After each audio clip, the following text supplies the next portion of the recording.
اس ترمیم نے اس ملک کے عدل کے نظام کو ختم کر دیا. اس حد تک نون لیگ گری کیسے؟ اقتدار کے لیے اگر آپ کو یہ آئین پسند نہیں ہے تبدیل کرنے، اگر آپ نہتے اور پرامن مظاہرین کو گولی ماریں گے تو اس کا جواب کسی نہ کسی دن آپ کو دینا پڑے گا. اور سر 26 نومبر کو جو ہوا، آپ کو لگتا ہے کہ it was a wrong call by P T I اور بشرا بی بی کی غلط فیصلوں کی وجہ سے معاملات اس نہج تک آئیں، یا پھر محسن نقوی صاحب نے غلط ڈیل کیا معاملات کو؟ دیکھیں دونوں اس معاملے میں غلط ہیں، اس میں کوئی شبہ نہیں ہے، اور نقصان ان بیچارے لوگوں کا ہوا ہے جن کو گولی ماری گئی.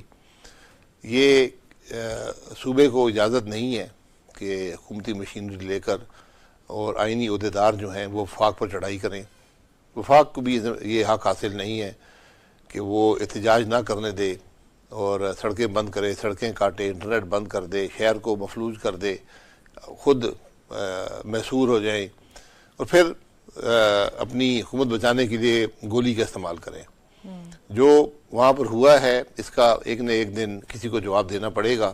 میں اس شہر میں رہتا ہوں، اس شہر میں کبھی گولی نہیں چلی تھی، اور ایک دفعہ چلی ہے لیکن وہ ایک مختلف معاملہ تھا. میں خود وہاں اس دن بھی موجود تھا. اور اگر آپ نہتے اور پرامن مظاہرین کو گولی ماریں گے تو اس کا جواب کسی نہ کسی دن آپ کو دینا پڑے گا.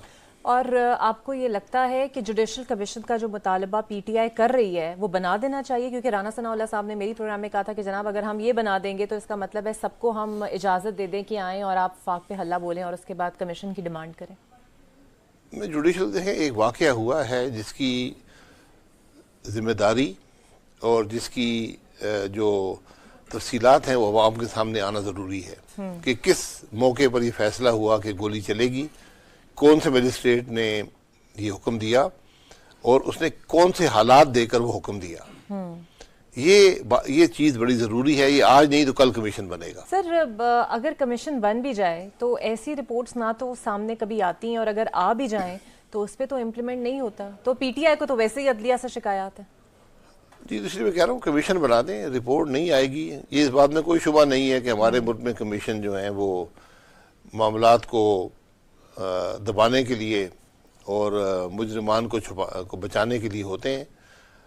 لیکن کم از کم تفصیلات تو عوام کے سامنے آئیں گی کہ لوگ پیش ہوں گے، بتائیں گے اس دن ہوا کیا.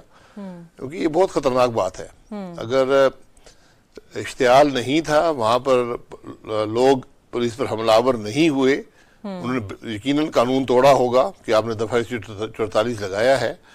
لیکن اگر وہ پرامن تھے وہ گولی چلی ہے تو یہ بہت سنگین جرم ہے. بالکل صحیح. دیکھیں سیکیورٹی رسک ہے تو پھر باقی دنیا کیسے چل رہی ہے؟ ہم دنیا کا واحد ملک ہیں، میرے خیال ہم رہ گئے ہیں اور نارتھ کوریا رہ گیا ہے جس نے انٹرنیٹ بھی بند کرتے ہیں، بلاک کیے ہوئے ہیں مختلف چیزیں. یوٹیوب کبھی بلاک ہو جاتا ہے، کبھی ایکس بلاک ہو جاتا ہے، کبھی پتہ نہیں. تو بلاک ہی کرتے ہیں، پھر ختم کریں اس معاملے کو، بند کر کے بیٹھ جائیں، سارے آرام سے بیٹھے.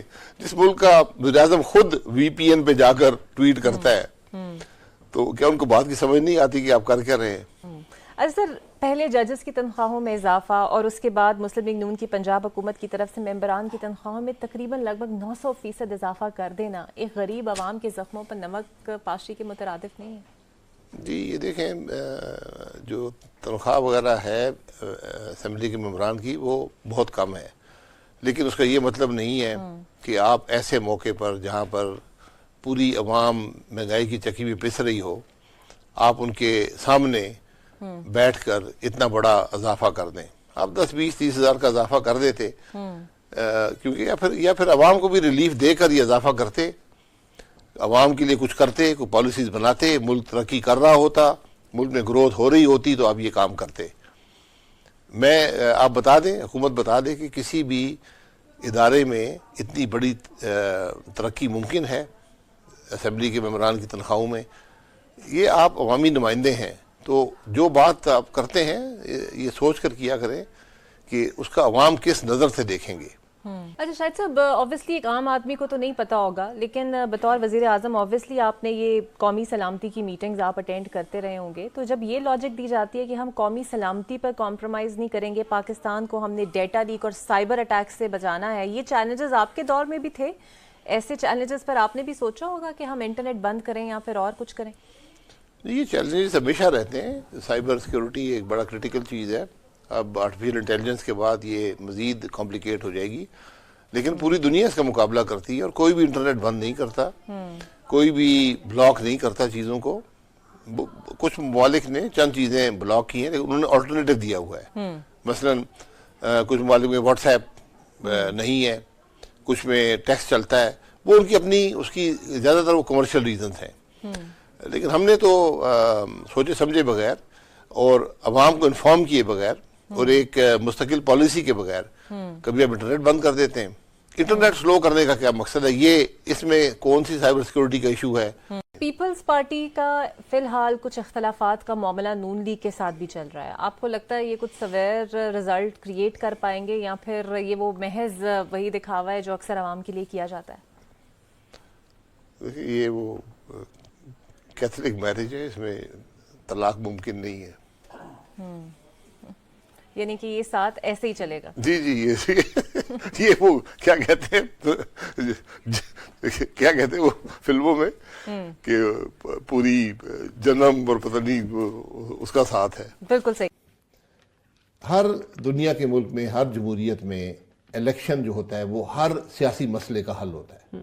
جب سیاسی جمود آ جائے، سیاسی انتشار آ جائے، کوئی مسئلہ ہو، آپ کہتے ہیں اچھا الیکشن میں چلے جاتے ہیں. حکومتیں اپنے آپ کو توڑ دیتی ہیں، الیکشن میں چلے جاتے ہیں. جمہوریتیں ایسے ہی پروان چڑھتی ہیں، mid term election, snap election, کوئی مسئلہ ہی نہیں ہے. عوام کو موقع دیتے ہیں پھر فیصلہ کر لیں. ہمارے ملک میں الیکشن انتشار کا سبب بنتے ہیں کیونکہ الیکشن چوری ہو جاتے ہیں، عوام کی رائے کا احترام نہیں ہے، تو پھر وہ الیکشن مزید ملک کے لیے تکلیف کا باعث بن جاتا ہے. تو اس لیے آج الیکشن جو ہوا ہے، 18 میں ہوا الیکشن چوری ہو گیا، 24 میں ہوا الیکشن چوری ہو گیا. اقتدار میں جہاں پہ خلل کی بات آپ کرتے ہیں نا، وہ تھوڑا مسئلہ بنتا ہے، وہ قابل قبول نہیں ہوتا لوگوں کو. اقتدار ہے نہیں نا، صرف کرسی ہے. نہ اختیار ہے نہ اقتدار ہے. کوئی بھی ایسا عمل، کوئی بھی ایسا ایکشن جو اقتدار سے دور کر سکے ان لوگوں کو، وہ تو سوچتے ہوں گے نا کہ 5 سال کے لیے آئے، 5 سال کے لیے تو رہے نا کرسی پہ، پھر چلے جائیں گے واپس، پتہ نہیں آئے دوبارہ آئے نہ آئے. وہ زمانہ گزر گیا، اب وقت نہیں ہے. اب ملک آپ کے بس میں نہیں ہے. جو آج لوگ اقتدار میں ہیں یہ ملک نہیں چلا سکتے. آپ نے 26ویں ترمیم بھی چیلنج کر دی شاید صاحب. جی، سندھ ہائی کورٹ میں.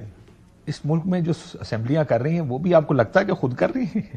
بس خود کریں نہ کریں، کم از ہم تاریخ کی صحیح سائڈ پہ کھڑا ہونا چاہتے ہیں کہ ہم نے اس کو کہا کہ یہ غلط ہے اور یہ ہے غلط، اور آپ یاد رکھیں یہ واپس ہوگا. اس ترمیم نے اس ملک کے عدل کے نظام کو ختم کر دیا. کوئی انصاف یہاں پر نہیں. انصاف تو پہلے بھی نہیں چلے پھر بھی کبھی کبھی مل جاتا تھا. عدل کا نظام بھی پھر بھی کبھی کبھی یہ جو سوچتے ہیں نا، شاید میں بڑے عرصے سے کہہ رہا ہوں، جو سوچتے ہیں نا کہ ہم نے یہ کانسٹیٹیوشنل کورٹ بنا دی ہے تو اب یہ ہمارے خلاف فیصلہ نہیں کرے گی، یہ اس وقت تک فیصلہ نہیں کرے گی جب تک آ نہیں جائے. جی آپ کو پتا ہے یہ پہلے بھی ہو چکا ہے، پھر ایسے ہی ہوتا ہے. نہیں دیکھیں آپ نے جب قانون کی بنیاد ہی توڑ دی نا، جن چیزوں پر کیوں نہیں؟ آپ کی پرانی پارٹی ہے. Let me look at this. There is no. کیا آپ جب کہیں گے کہ اس ملک میں کوئی نظام، کوئی سسٹم نہیں، اس حد تک نون لیگ گری کیسے؟ واٹ از یور، میں آپ کی تھیری جاننا چاہتا ہوں. کہ تھیری اقتدار کے لیے، صرف اقتدار کے لیے، اور مجھے اللہ نہ کرے اور وجہ ہو. چلے اقتدار کا آپ کو شوق تھا، آپ نے پورا کر لیا. دیکھیں یہ وہ جماعت تھی جو 21 میں ووٹ کو عزت دو کے بیانیے پر عروج میں تھی پاکستان میں. آپ یقین کریں 21 میں اب الیکشن ہوتے 150 سیٹیں نون لیگ سیدھے لے جاتی. 10 اپریل 2022 کو عدم اعتماد جب ہوا اس دن بھی لے جاتی. یہ جو آپ نے حکومت کی، پھر آپ نے جو کمپرومائزز کی، پھر جن خرابیوں کا حصہ آپ بن گئے، آج جو کچھ ملک میں ہو رہا ہے اس کے ذمہ دار نون لیگ ہے. میاں صاحب اس ملک کے سب سے پرانے سیاستدان ہیں، وہ سمجھتے ہیں سیاست کیا ہے. ان کو بھی پتا ہے کہ آج جو آدمی جیل میں ہوتا ہے وہ مضبوط ہوتے جاتا ہے، جتنا اسے ظلم کریں گے اور مضبوط ہو جاتا ہے. والی بھٹو کو پھانسی لگ گئی، اس کے بعد بھی 40 سال اس کی جماعت اس معاملے پر چلتی رہی، ایک پھانسی پر. تو عمران خان تو آج الیکشن میں اس کی کیا پوزیشن تھی؟ آج اس سے بھی زیادہ مضبوط ہے. کیا پوزیشن تھی الیکشن میں؟ 2/3 تھی؟ نہیں 2/3 تو میں نہیں کہوں گا، لیکن اکثریت میرے خیال میں اس سے زیادہ تھی پی ٹی آئی کی پوزیشن. لیکن ذمہ داری تو ان پہ آئے گی، بات کریں یا نہ کریں. صدر ہیں جماعت کے، ذمہ داری آج ملک میں جو کچھ ہو رہا ہے، لوگ نہ شہباز صاحب کو جانتے ہیں نہ مریم بی بی کو جانتے ہیں. کیا یہ سارا میاں صاحب اسی لیے کر رہے ہیں کہ مریم بی بی کو ہینڈ اوور کر کے چلا میں جاؤں؟ اس کے مجھے نہیں پتا سر لیکن میں سیاسی استخارہ کر کے دیں، کائٹ فلائنگ کر لیں، تھوڑی سی ہم پتنگیں اڑا لیں. Do you think that's the reason کہ he came back, he said میں اپنی بیٹی کو پارٹی دوں اور پھر میں؟ سر دیکھیں یہ خواہش ہوتی ہے ہر پولیٹیکل لیڈر کی کہ میری کی اولاد آ جائے، جسے ہم بروسے سیاست بھی کہتے ہیں.